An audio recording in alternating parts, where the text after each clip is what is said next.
Whoever had carved the door relished in the anatomy of suffering. It was a 2-story tall slab of copper set directly next to a cavern wall, its surface carved with a vast and complex bas-relief that worried the eye. A clawing, confusing mix of human bodies sprawling upwards in a mound of flesh, many glancing horrified over their shoulders while fleeing something out of frame and out of sight. Thousands of them, starved and wretched with gaunt faces and sunken eyes, jutting ribs and distended bellies. There were rumours that they moved, but only when you weren't looking. Less than a week after its discovery, they brought it down with explosives.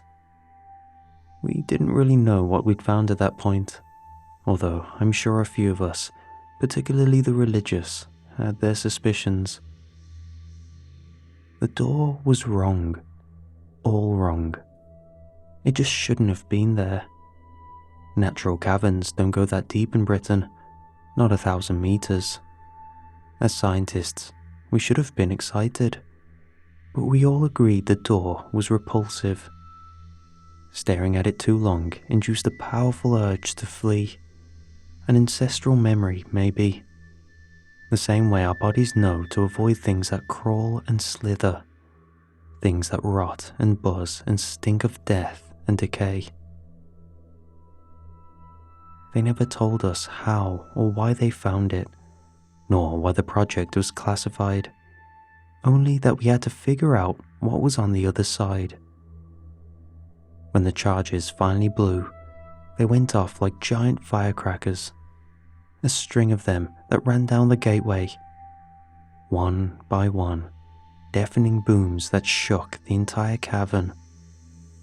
I was left blinking dust out of my eyes as great machines lowered the door, now free of its couplings, to the ground.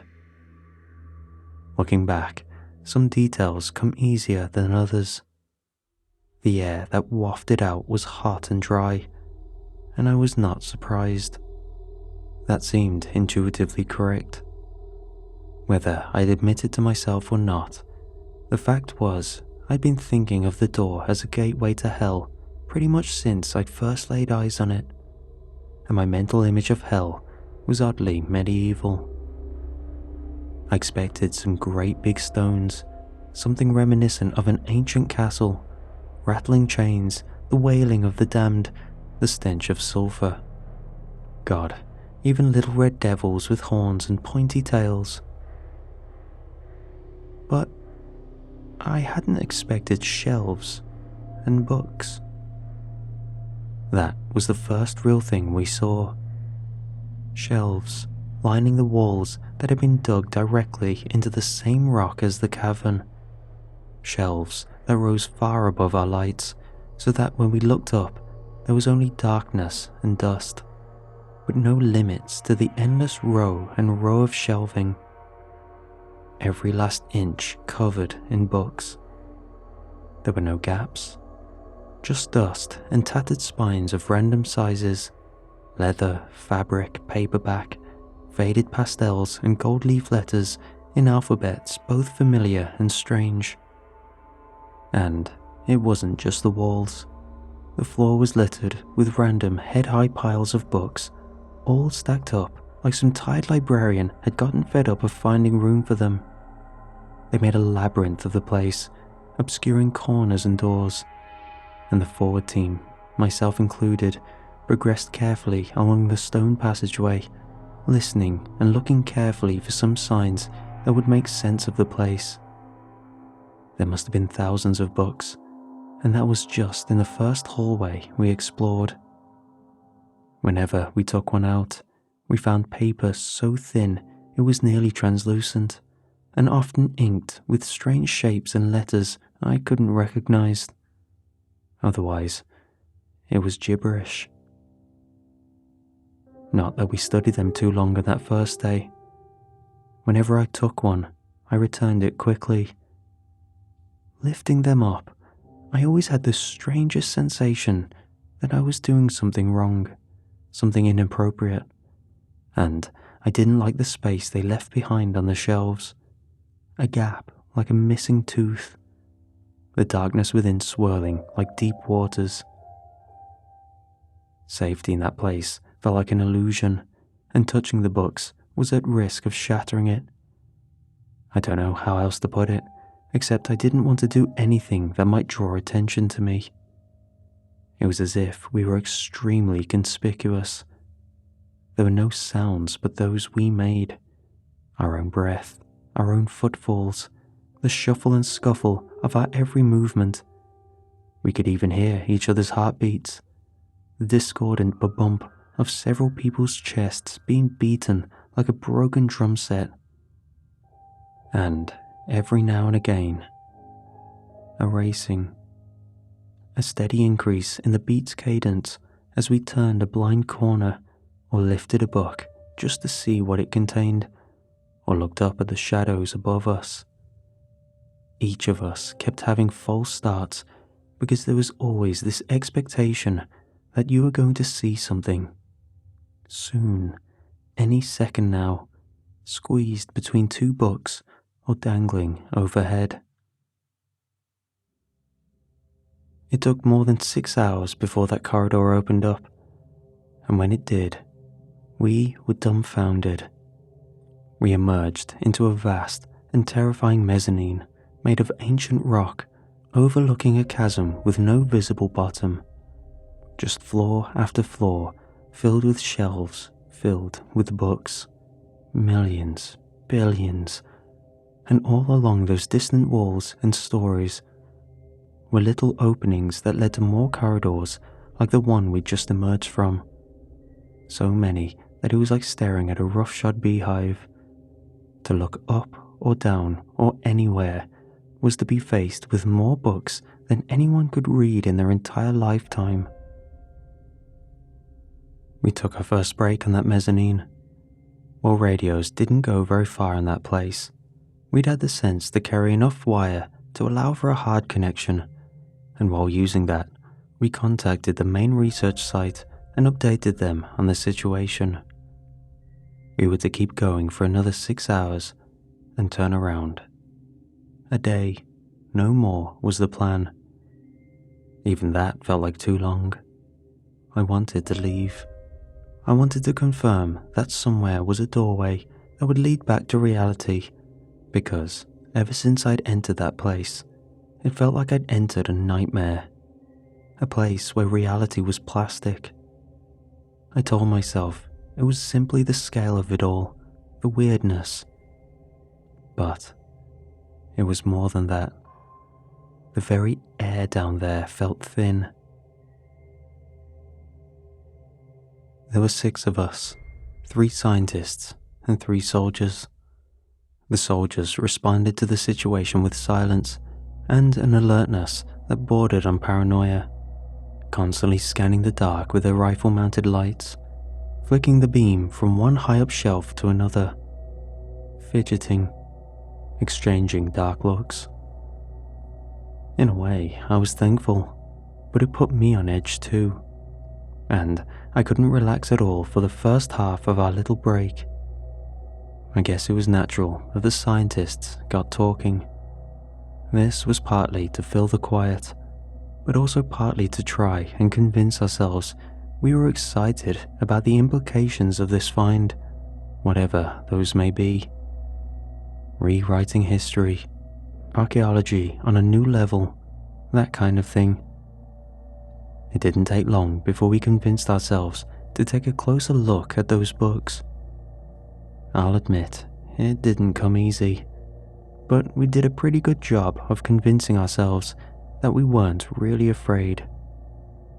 We started slowly, taking one book down, opening and then quickly replacing it. But then, with false bravery, we took more and more came down until each of us was sat cross-legged with several books stacked up on either side, waiting to be read. I remember at some point I must have grown tired and looked up from my own pile, because I noticed Dr. Ashling muttering quietly as she traced some words with her fingers. "What have you found?" It's Latin alphabet, she said. First one I actually recognized the letters for. German, maybe? None of us were linguists, so we were simply doing our best. But upon hearing Bay mention German, one of the soldiers came over and looked at the open page. Germanic, but not German, he said. You speak it? He nodded. My father is German, and I don't know what that is, but it isn't German.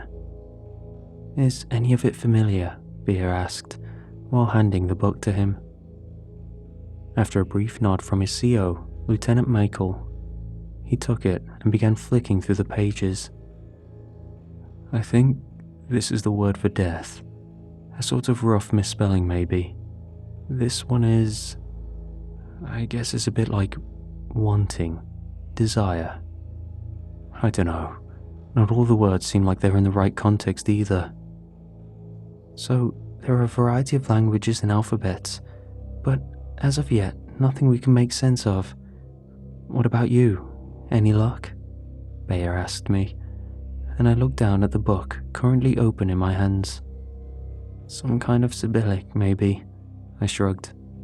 I'm no linguist. We definitely need Dr. Sellers on the next expedition. I'm sure he could offer some insight. What about you, Dr. Rosenstein? The third doctor in our group, a little bald man, had been sitting quietly the entire time we spoke.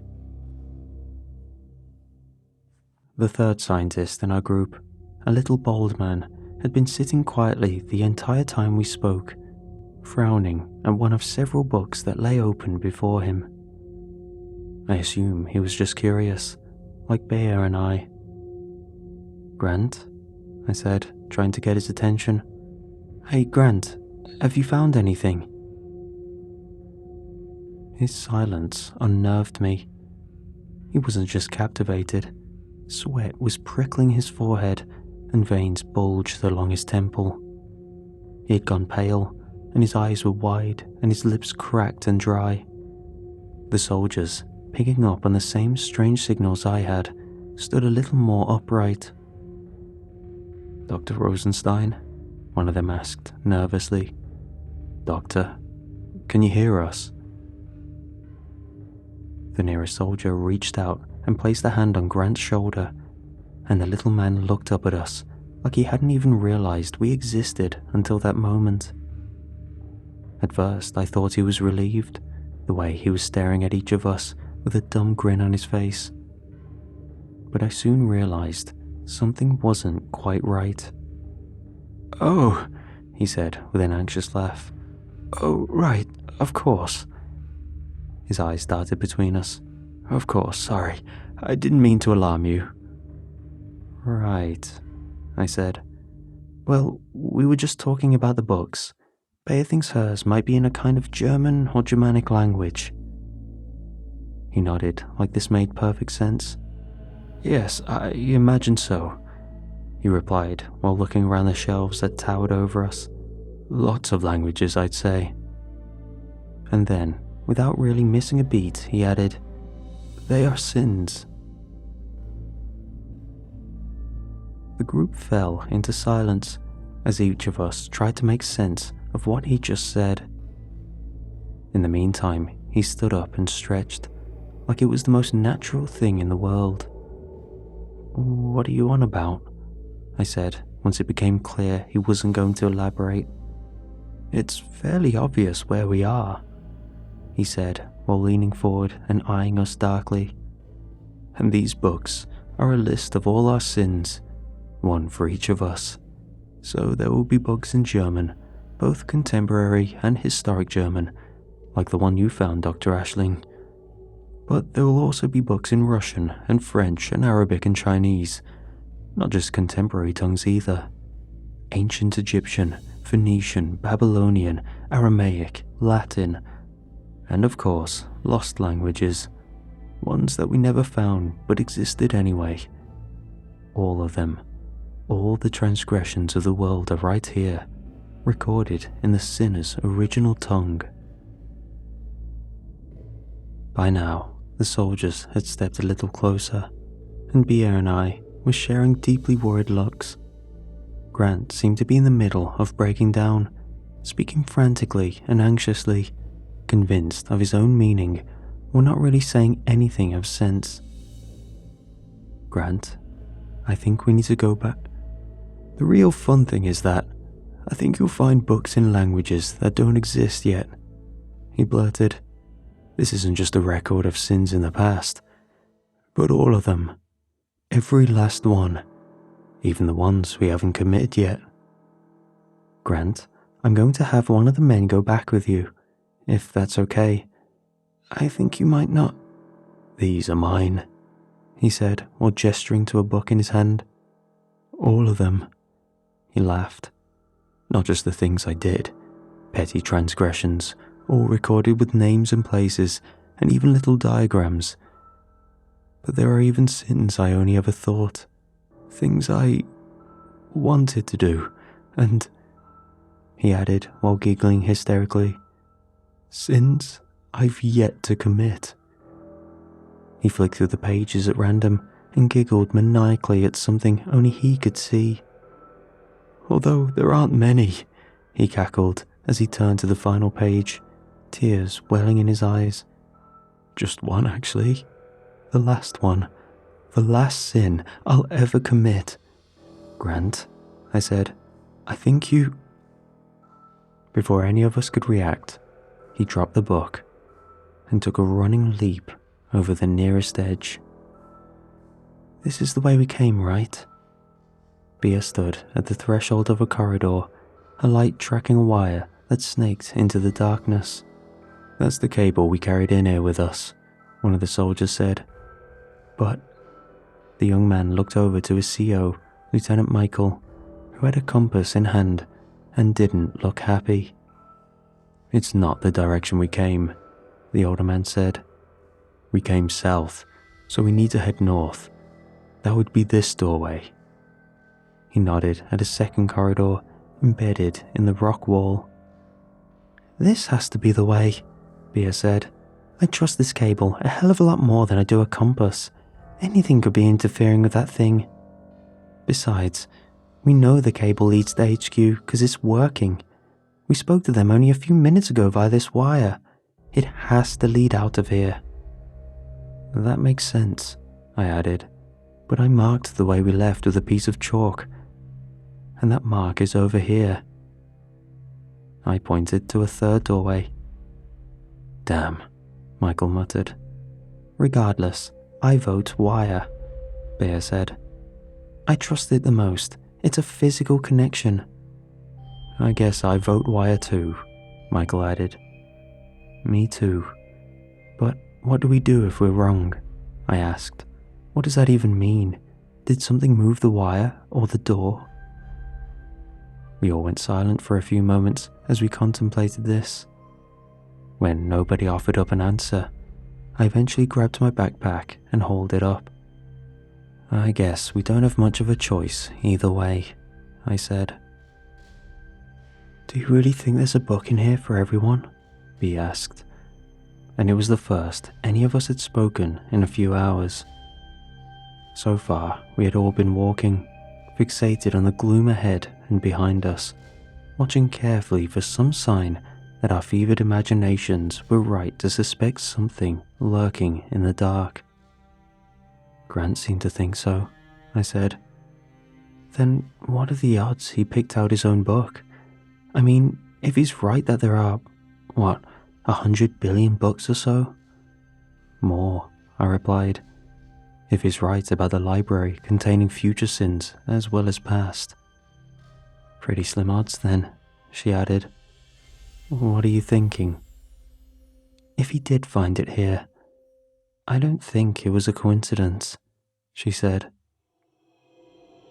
Up ahead, one of the soldiers came to a sudden stop, fist raised as he muttered something to the others who knelt and lifted their rifles, aiming at the dark. "What is it?" I asked. "You don't hear it?" Michael called back. All of us stopped and listened carefully, straining to pick out some meaningful sound from the white noise of blood rushing through our ears and the thumping of our own hearts. Sure enough, it was there. A gentle rustling. Without speaking, all of us moved as quietly as we could along the corridor until we came to the source of the strange noise. A door, one that hadn't been there on our way in, left ever so slightly ajar. Rifle raised, one of the soldiers used the barrel to nudge it open a little further. "Oh damn," he said, his voice loud enough to send echoes down the hall. The sound came as a shock, and Michael pulled him back, ready to admonish, when we all saw what had been waiting on the other side. Another corridor. Only this one had shelves lined not with books, but severed heads.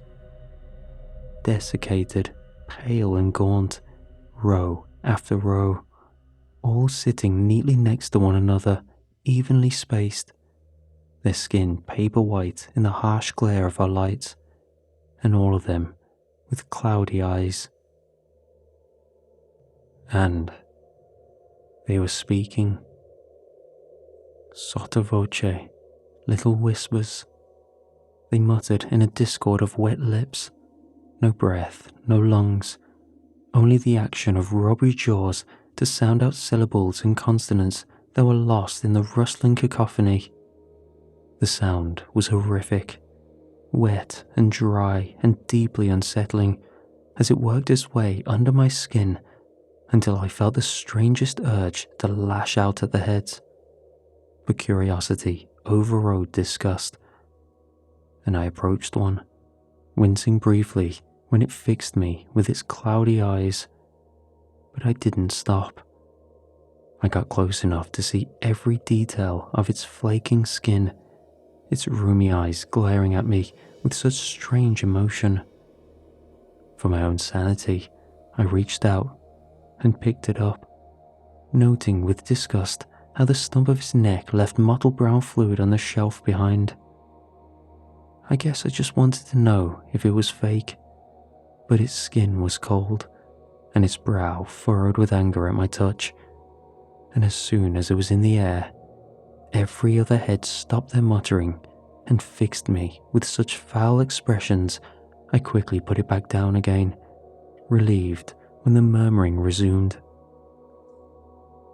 Still, its eyes did not leave me. "What the hell?" B whispered. "What is this?" Michael asked as he scanned the upper shelves with his torch. On and on they went, as far as we could see. What the actual hell is this? Slowly, a strange thought began to form in my head. "Blink if you can understand me," I said, while kneeling down to look at the head I'd picked up. Everyone else in the group suddenly stopped what they were doing and turned to see the result of my little experiment. Blink. Okay, I repeated while trying to calm myself down. Right, once for no, twice for yes. Do you understand? Blink, blink. Right, okay, I looked to the others for suggestions when B piped up instead. Are these books a list of all our sins? Blink, blink. One book for one person? Blink, blink. So, what are you? She asked, and this elicited a scathing look from the severed head. Yes or no questions, I told her. One of the soldiers, the youngest one, the one who helped translate the German, stepped up and spoke. Is this hell? He asked. Blink, blink. Is this your punishment? He added. Blink. If this isn't the punishment, he said, what is? All the heads stopped their muttering and began to emit the strangest noise, their faces twisting upwards and warping into grotesque parodies of joy while their mouths moved up and down in a particular sort of rhythm. When I realized what they were doing, I felt a terrible sensation of cold dread creeping down my entire body. They were laughing at us. There was no door. The wire slipped through a tiny hole at the base of a wall that blocked off the corridor. All of us were stunned into silence for minutes, until at last, Lieutenant Michael shook himself free from the shock and issued an order. "Davies, get HQ on the line." One of the soldiers knelt down and began to remove the communication set from his backpack. Within a few seconds, it was set up and he was speaking into the headset. "HQ, can you read me? Over." I can read you." "Well, I guess the wire still leads to HQ," I said. "Try checking the wall for seams," Michael told me. "See if it moves.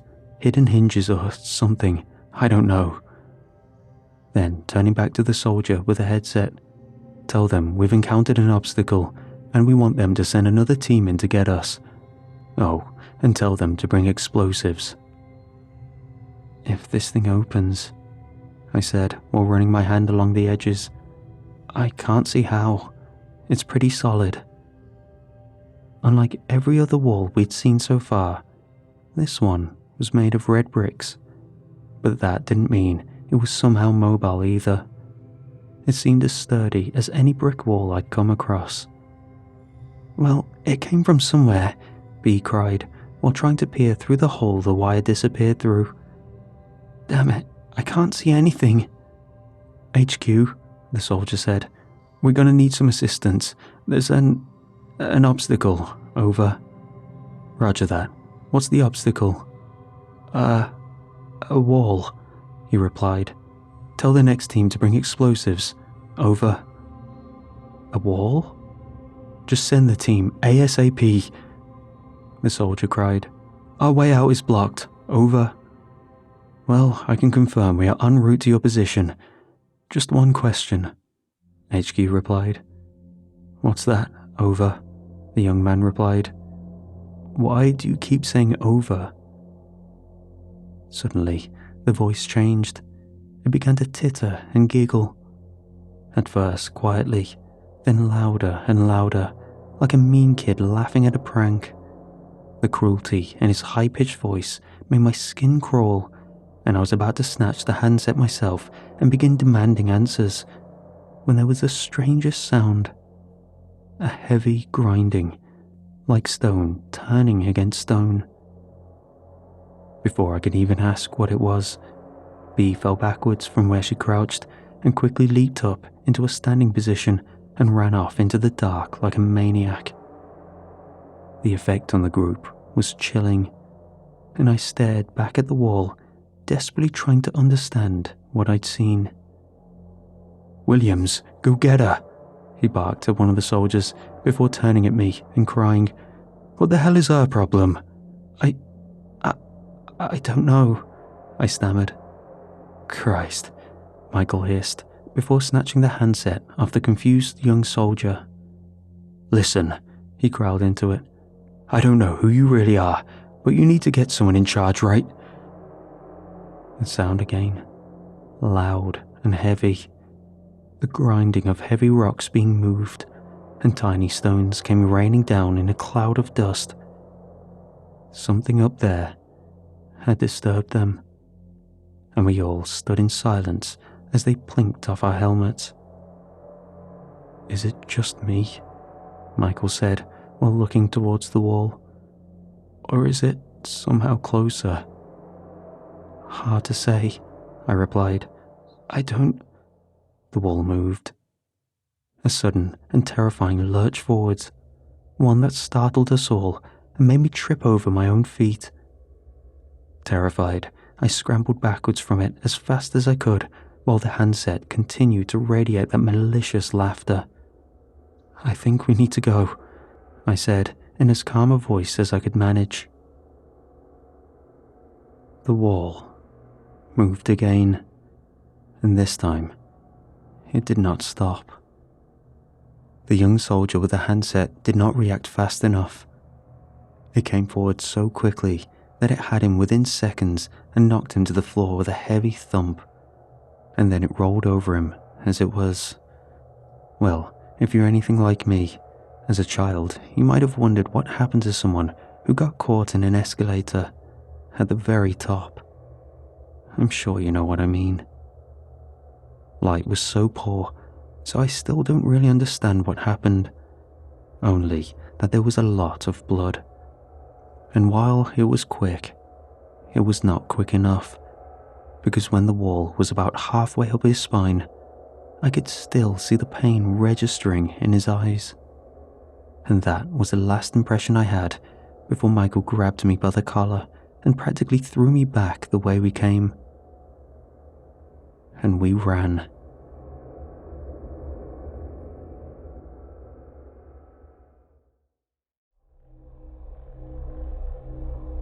Running, plodding, one foot after another. I don't know how long it went on for, but it was as if time seemed to stretch on in the way that only pain and tedium can induce. There were moments where, as I struggled to force one foot in front of the other, I wondered if I'd actually been running for days, not hours. There was no real way to mark the passage of time, only monotony. Books went by in a blur. The floor was featureless stone. The rhythmic sound of my feet lost all meaning. And behind me, the wall, ever advancing with the horrible sound of grinding rocks, promising pain and nothing else. The only thing I could actually focus on was the exhaustion, and that was self-defeating. More than a few times, I wondered if I should just give up. And to this day, I still have nightmares where I'm being chased down that corridor. It wasn't a quick pace, but it was quick enough, and there were no other routes except forward, and therein lay the torture of it. Behind me was death, moving at a brisk jog, and ahead of me was nothing, just darkness broken by erratic motion of a torch, and the entire time, which I would later realize was a good 2 hours, the only thing I could think was, when am I going to lose this fight? When am I going to collapse or give up? Imagine my relief when, up ahead, I heard a familiar voice cry out, "What is your problem, lady?" And when I saw them, the young man held B by her shoulders while she tried to drag him through an open door. That was when I remembered the little corridor with the severed heads. Not exactly the kind of salvation I was hoping for, but it'd have to do. Together, Michael and I grabbed both of them and threw us all through the opening. Seconds later, far too close for comfort, the entire corridor we'd been running through went pitch black. The wall overtook our positions, and we were left panting and exhausted on the floor where thousands of severed heads looked at us in annoyance. When we looked back the way we came, we saw that nothing but pulsating flesh. A wall of it, hot and sticky, and threaded with sickly blue veins. I don't know what the wall was, but something about the meat behind the stone made me think of hungry coral. It was a trap, Michael hissed as he inspected the horrible mass. I don't know how, but we were led down the wrong path. It swapped the cables or something, I don't know, but we were lured down there like rats. Where's Davies? The other soldier asked. He's gone, Michael said. What? The older man gestured to the wall of meat behind us. Whatever the hell that thing is, it got him. It looked like a wall, but it could move, and it just steamrolled him. Thanks for the warning, by the way, he growled at Bee, but she showed no sign of understanding him. Instead, she was sat on the floor and shaking, clearly in a state of shock. Where now, sir? The remaining soldier asked, and Michael grimaced. Where do you think? he spat before gesturing at the route forward. The only direction that's available. The heads made for strange companions. They followed us with their eyes, but did not stop their muttering. It was grating to say the least, a noise you could ignore for maybe an hour or so, but pretty soon the papery rustle of their ancient lips was the only thing you could focus on, no matter how hard you tried to push it out of your head. At least navigation was simple. Forward, the only way to go. We walked for about 6 hours before we took our first break. The corridor was wide, but we stayed away from the heads and slept in a row, head to feet, while 2 of us stayed on watch. 6 hours each. I decided to stay up along with Michael and B, and the other soldier tried to rest. B had barely come out of shock during the journey, speaking a little towards the very end. She told us, in a broken way, what she'd seen while kneeling by the wall. Teeth, she said, and a face. Although she wouldn't, or couldn't, elaborate on those 2 statements. I was left with the sense that she had seen something that had come down close to leaving her completely insane. Even as it was, I doubted she had a full recovery in her. She almost looked like a different woman, baggy-eyed, thinning hair, or maybe it was just the conditions down here. Michael didn't look too great either. I had to assume I looked pretty rough too, especially after that run. It had exhausted me, broken me, not just the physical exertion, but the nightmare of it. The reason I'd elected to stay and watch first was because I didn't want to sleep. A part of me was worried I'd just dream about being back in that hallway, running from the moving wall, and I didn't want to revisit that place ever again, not even as a dream. There were moments where I came so close to just giving up. I don't think I'd ever really experienced despair like that before. Not the kind where you feel your knees buckling and your neck turn to rubber as your head bows. It must be what people stranded at sea feel when they lose their strength to keep treading water. So instead, I stayed up and tried to ignore the muttering of the heads. Even tried talking to Michael, but he didn't have much to say. I could tell losing Davis back in the corridor had bothered him. Hell, it bothered me, and I hadn't even known the guy. But I swear to this day, I can still see the look on his face as rock met flesh, and his legs and hips just disappeared. In the end, I had only these kinds of thoughts for company, and lots of time. So, it probably shouldn't come as too much of a surprise that I eventually fell asleep. It wasn't for long, 10 minutes at most, but it was enough time for me to wake up and see something drag the sleeping soldier's body into the darkness of the nearby shelf, his head lolling unnaturally to one side. The movement was gentle, quiet, but clumsy too, like a child pulling a rag doll stealthily out of a box.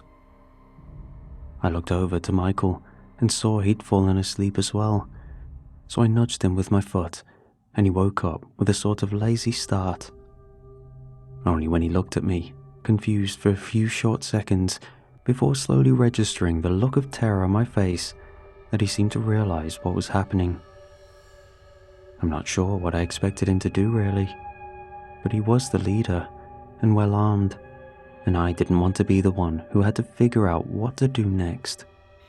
Possibly because there was a part of me tempted to just sneak off, to leave the young man to his fate, maybe even be, if it just meant I could survive a little bit longer. In truth, I was relieved when Michael leapt into action immediately. I didn't want to be a coward.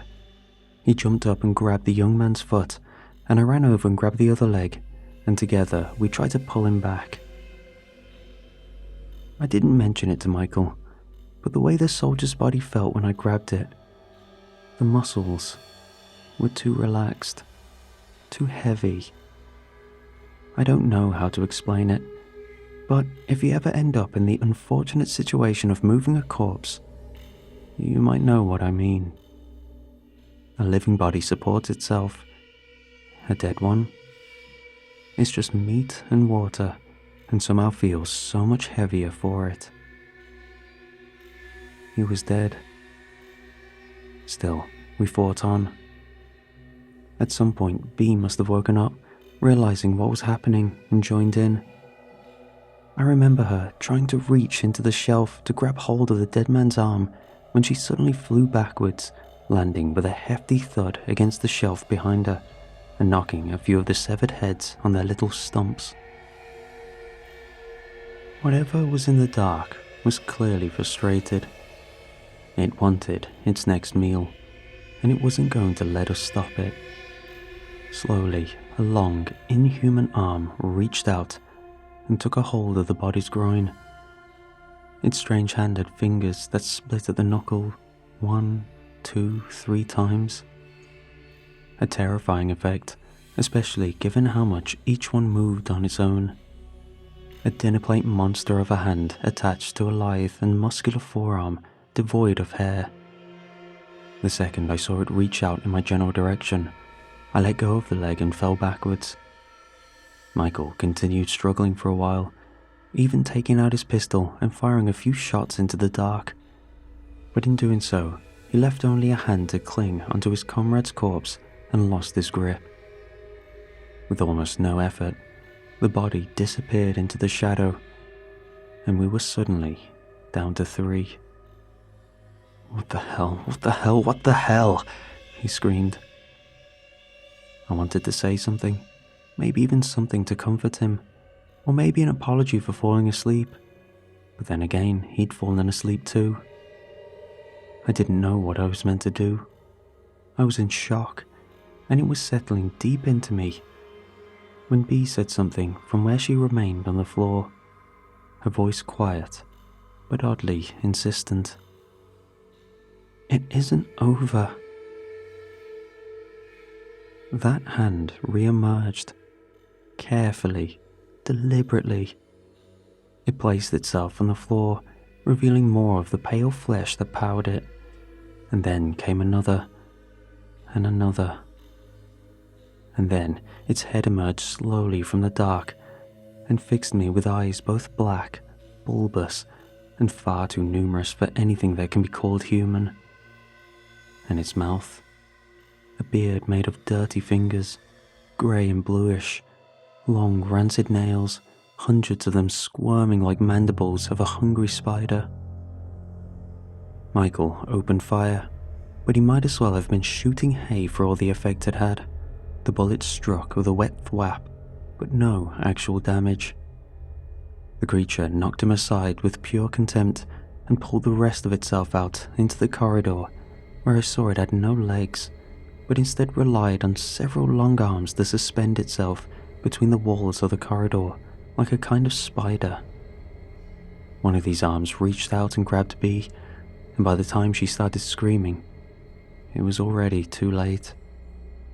Blood trickled from her ears, and there was a sound like a branch snapping. Her entire body went limp, and the monster dropped her where she fell to the ground. Her grotesque, misshapen face glaring at me with accusatory eyes. The lieutenant screamed as he fired yet again, but then that thing seized him like it was nothing but a doll and lifted him, squeezing so tightly he dropped everything he held, his gun and torch hitting the ground with a loud rattle. "Help me," he screamed while reaching out for me to grab him. "Jeez, shoot the thing." I ran forward, crouching down in the hope of avoiding its many arms. Already, Michael was being squeezed so tight that blood splurted from his mouth, and I could tell that the monster was having fun, reveling in his torment. I reached out and picked the gun up from the floor as Michael let out another desperate wet cry for help. but for some reason, my hand stopped mere inches away. I hesitated. Michael's blood was dripping down. I could hear the crunching of his ribs. In my most shameful moment, I grabbed the torch and ran. And Michael's cries followed me, screaming, screeching, whimpering, sounds of breaking bones and tearing paper, sounds of torture and torment that somehow seemed to last forever. I emerged from the corridor, alone. It took me a few seconds of stumbling on my failing legs to realize that the monster had given up on the pursuit, and then a few seconds more for me to recognize I was back on the mezzanine. Terrified and exhausted, and contemplating if it was worth trying to escape, if it meant having to spend another second alive in that place, I fell to the floor and began to sob. Maybe, I thought, it was time to take a dive off that ledge, just like Grant had. "What on earth are you doing here?" I whipped around to see an old man in robes staring at me like an impolite intruder. Without meaning to, I began to laugh. My sanity, it was fair to say, was on its final legs. He said, while leaning aside to get a look down the long corridor behind. "Now, why did you go down there?" I wanted to answer, but couldn't quite bring myself to do anything except laugh and gasp for air. "I think you really ought to go home," he said like a teacher admonishing a child. "This place is hell," I cried while rocking back and forth on my knees. "Yes," he nodded. "Yes, good for you. This is a small part of hell, one that has a slight overlap with Earth if I remember. I'm assuming that's how you got down here. The door. What happened to your friends anyway?" he added. I looked back the way I came and pointed. "Oh," he sighed. "You know, I left your books out specifically so you'd find them and figure it out. And I know that bold fellow worked it out. So once you knew this place was hell, why did you waste another second sticking around?" I shrugged, not quite sure what I was meant to say to that kind of thing. "We got waylaid," I gasped, "misled." "Fair enough," he replied. "Probably should have done more to make sure you got home safely. That's partly my fault, although I won't apologize. You entered this place. Didn't you see the door? What part of that was inviting? You have to take some of the blame." I wanted to mount a defense, but I didn't really have one. When it became clear the only thing I could do was sob and mutter, the old man's body language softened and he reached a hand out. "Come on, I'll take you back." "What about the demons?" I asked. The old man frowned. "Those weren't demons," he snapped. "This place is defunct. Mortal souls were meant to demonstrate repentance by wandering the near-eternal halls in search of their book. Only when they found it were they allowed to move on. The whole thing didn't quite work out. 86 quadrillion books. Takes a tad too long for the average person to find theirs. So this entire wing was abandoned, and now there are only sinners left behind." "That thing was never human," I cried while pointing at the corridor I'd emerged from. "Nobody's soul looks human," he said, like it was the most obvious thing in the world. "Least of all, the sort of person who gets sent to hell. This isn't the place for people who eat meat on Friday or cover their neighbor's ox.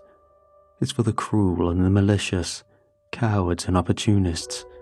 A lot of people in this place have souls that have more in common with anglerfish and trapdoor spiders than their fellow man. And it's not a condition that gets better after several thousand years either. The soul changes, twists, and so do their physical forms."